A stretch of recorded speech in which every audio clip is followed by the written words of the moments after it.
Hello and welcome to this week's episode of The Polling Station with me, William Kedjanyi, and our returning guest, Jennifer Jones, our Scott poll expert, who we're going to ask a couple of very important questions north of the border. How are you, Jennifer? I'm good, thank you, William. How are you? I'm excellent. I am still on a wave of pint-fueled ecstasy. I'm sure. We're so jealous. We don't get pints until for another 2 weeks. So I saw your photograph on Twitter, and it actually had a kind of a trigger response in my brain that I felt really, really lonely and wanted a beer right now. Well, to our viewers in Scotland, do hang on. It will feel even sweeter after waiting even longer.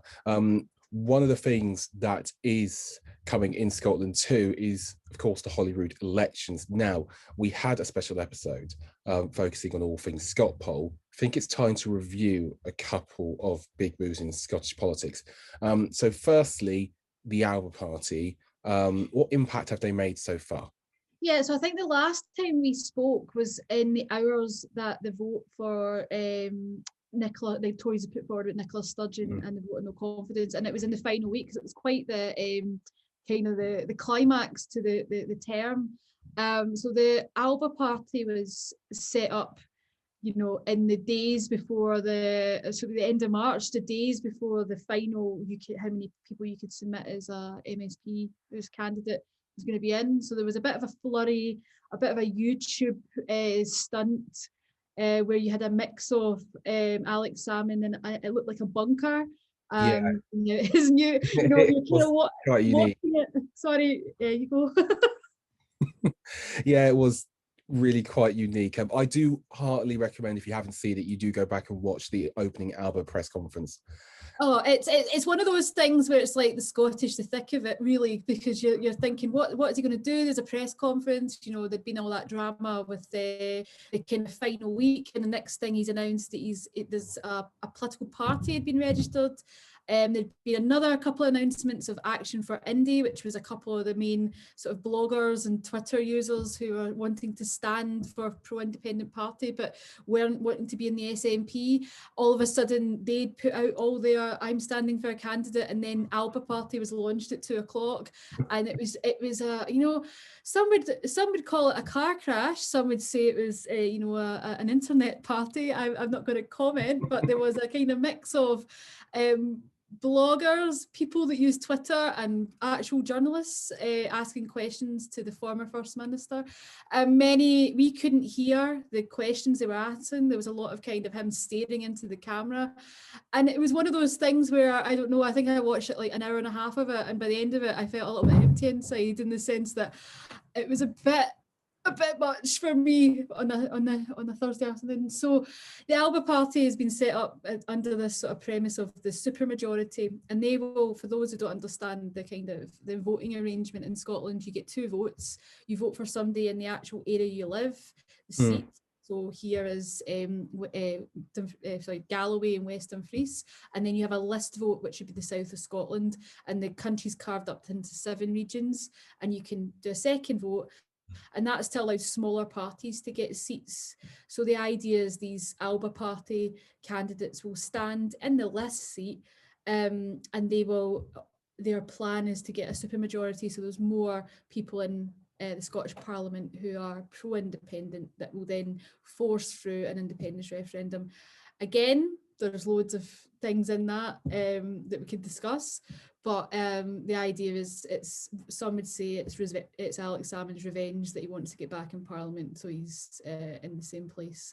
Others say it's a stunt. Others say that he should be retiring and getting on with his life. But it has been, if you're interested in politics and social media, it has been a ride. We can say that. I think that is a very, very common. So Alba have polled at 3% and 6% in 2 separate polls for the list votes. What would they consider a success, and what do they need to do, firstly, to get somebody elected to Holyrood? What would the rough line be? I guess if you're going to look at like smaller parties that have been successful on the list vote, the best example would be the Green Party. So they've increased their vote share year on year, and last year was the most successful year, where they became 4th and they got at their highest percentage of votes. Alba, a party starting from scratch with a First Minister, an ex-First Minister, with a kind of revenge card, with no policy, and the candidates are standing range from a boxer who within hours had been caught tweeting sort of kind of racist and homophobic comments, allegedly, I may add, and had to issue an apology like by the morning. There's also been people that have left the SNP who are already sitting in seats, like Neil Henry, who's in the kind of Fife region, who's already an elected member as Alba's first MP because he's changed party.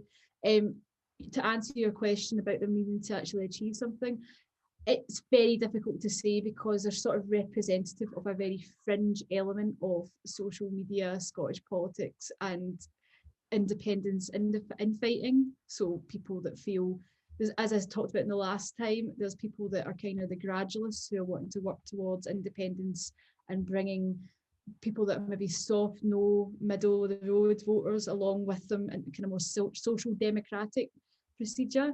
And then there's the ones that want to do get independence at all costs and offering very easy answers to complicated problems. So as much as they can say it's a vote for Alba as a supermajority, they haven't got any policy and they haven't got any real concrete discussion over, apart from the fact that they aren't in the SNP anymore, or they don't want to be in the SNP.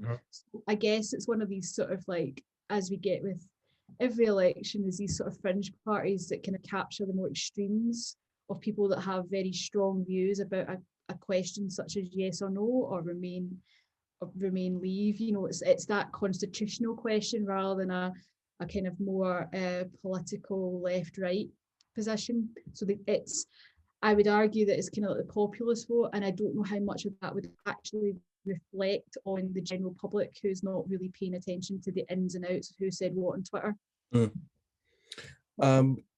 Could you see, very comprehensive and very helpful, because we've got two markets which Alba inevitably is going to play a big part in. The first is for the SNP majority. We've only got the SNP priced up. It looks like they're the only party that has a chance at it outright. We're now 4-6 for them to get a majority after some good polls, particularly one from Ipsos Mori, and we're 11-10 for them just to fall short.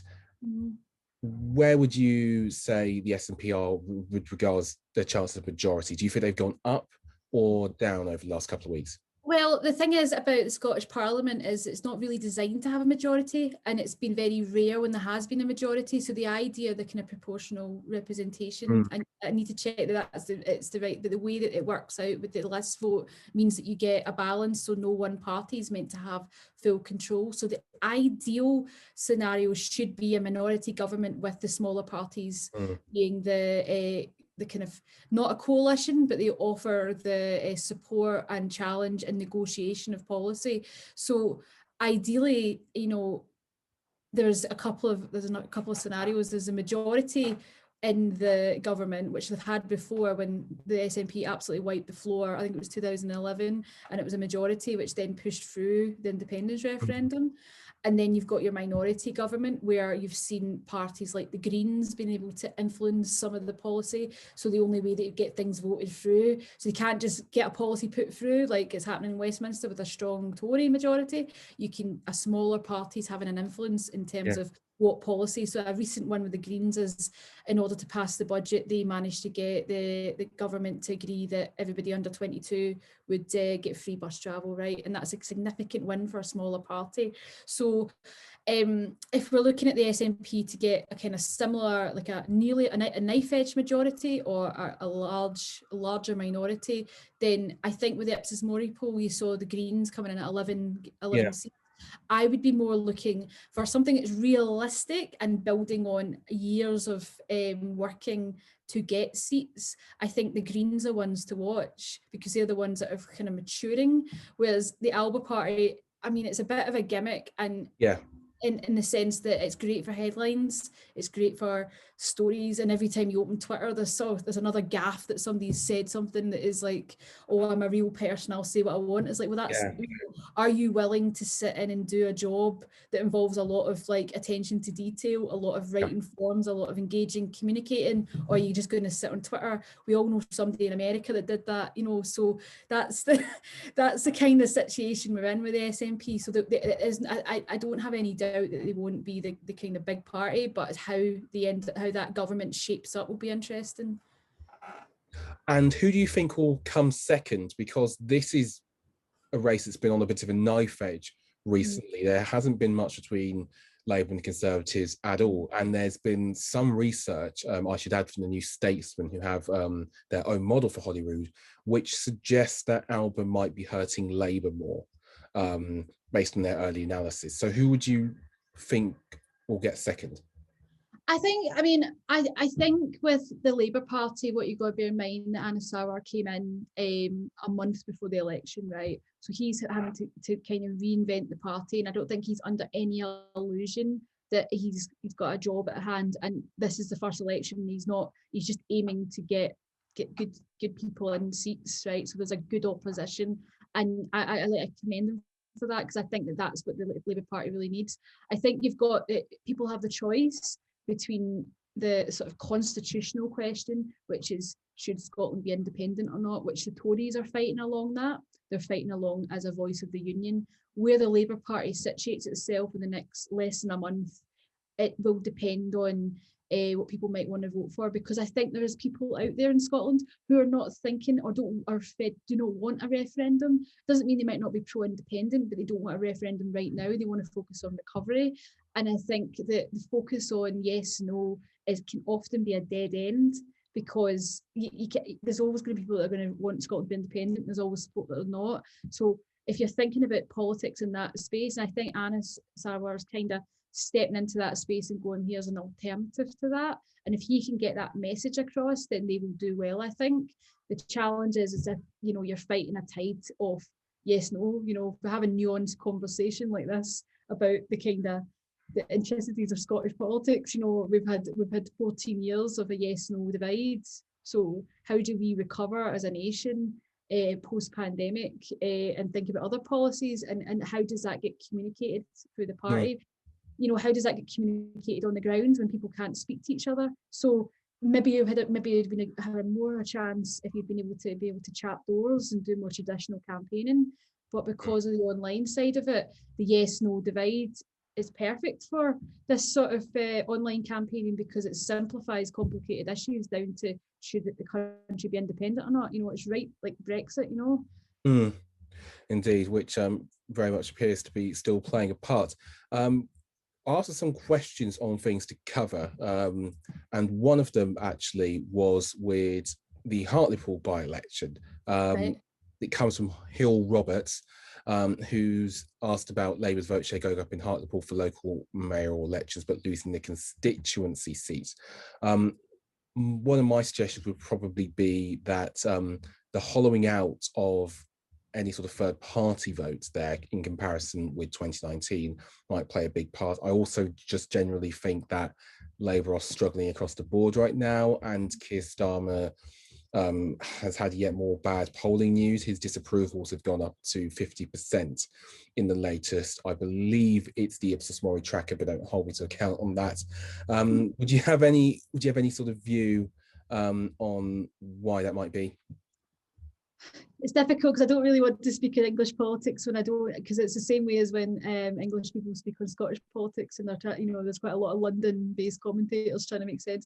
I just think, like, across the board with the way politics are, and we're kind of a dead endness to politics, and when there isn't a kind of viable alternative for people to vote for, and I'm not talking about like alternative as in radical left or far right. I'm talking about something that they can actually understand and see in place. Just that we've been in this period of stagnation as a nation. We were sort of we were sitting at home and we're just up with screens and stuff like that. So it's really difficult to understand where people's politics are, because, you know, we're not engaging, we're not sitting around conversations with each other, where it's all very kind of mediated through social media. So it's people that are in their tribes are entrenched in their tribes, and the people that maybe aren't in a tribe don't want to speak because they don't want to get pulled into something. So it's very, very, very difficult to see how and comment on something like English politics from a distance. But I suspect that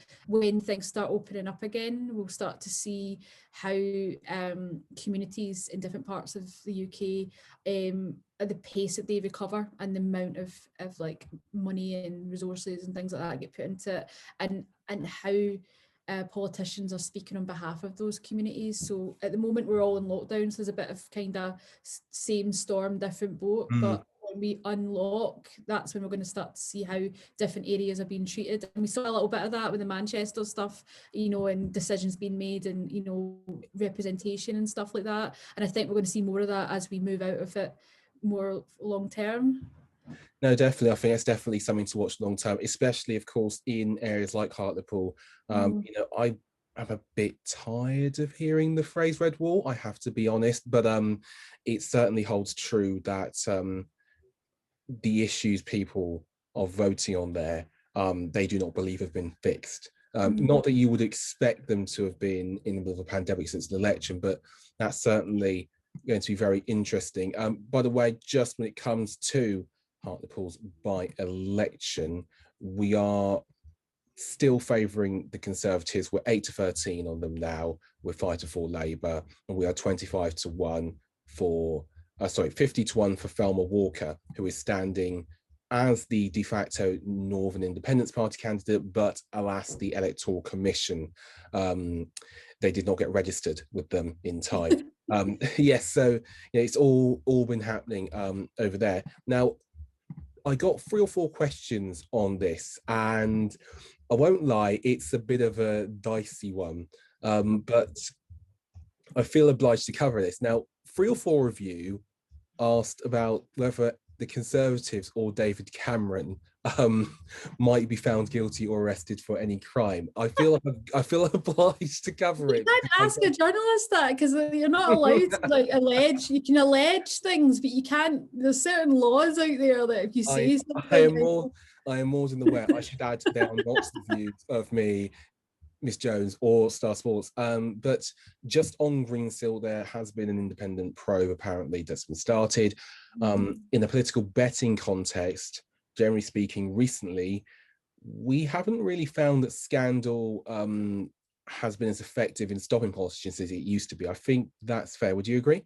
Yeah, no, I agree with that. And you can see good people have stood down for very little. And often, you know, you're seeing stories about young people who are, you know, landing on their swords because something they said 5 years ago on Twitter out of context when they were 17. You know, you've got a kind of generation that will, you know, go like, you know, accept it, or even worse, people go looking for stuff and they'll accept that. And then you've got a whole political class that you know, I think kind of maybe the breakthrough moment was your you know, your Barnard Castle type stuff. That was when people, you know, it kind of was a communal feeling of, you know, somebody's done something and they've been caught and they're not doing anything about it.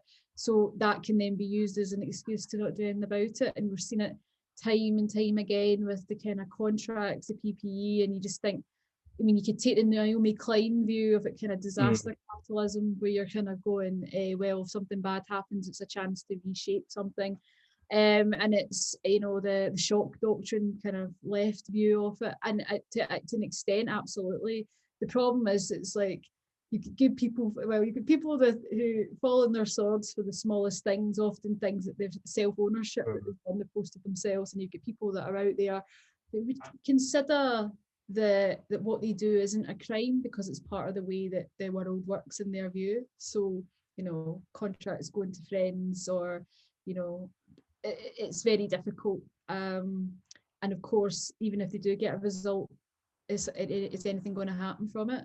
And how much of that do we, as the general public, find out about that, and how much of that is you know, available to us to find out about?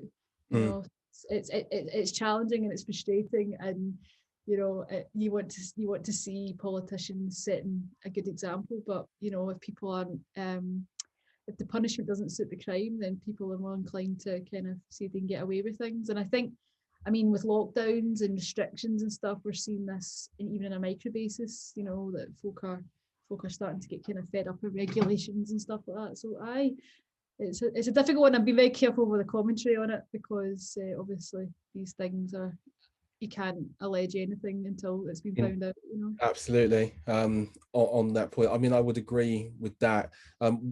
Whether it would have any sort of knock-on effect, I wouldn't be very sure. People, I mean, Cameron is a well-known prime minister. I don't think for very good reasons, but he is well known. But the long term that they've been in power doesn't seem to have impacted the Conservatives too much electorally. Not in the way that, you know, generally speaking, people suggest, which is 10 years is enough. That's about as far as you can go, being in power or sharing power. Actually, both with the SNP and with the Conservatives, that seems not to be the case. People very much treating the government as a new one. So I can't see this having any sort of effect that would come close to moving prices or markets. I'd expect the Tories will poll just about what they always do, and Labour will poll pretty close to what they always do. There's fluctuations in that lead. Certainly, I think the Tories are the dominant party. I think the unlocking of what happens with it is going to be actually probably the most important thing. You know, if we're able to keep to our roadmap, even deviating by maybe a week or two, I think people will be more than happy with that as a payoff for not wanting to think about politics. But I think if there was to be hold-ups, pent-up frustration could make its way back into the poll. Last question, actually, and this is interesting because we do have a market on this.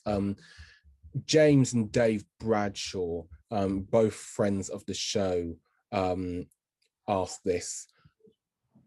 Boris Johnson resigning before 2022 in Jane's case, which is an open thought he's put out there, and Dave Bradshaw has also sort of asked that question of his next election, or maybe even Johnson going.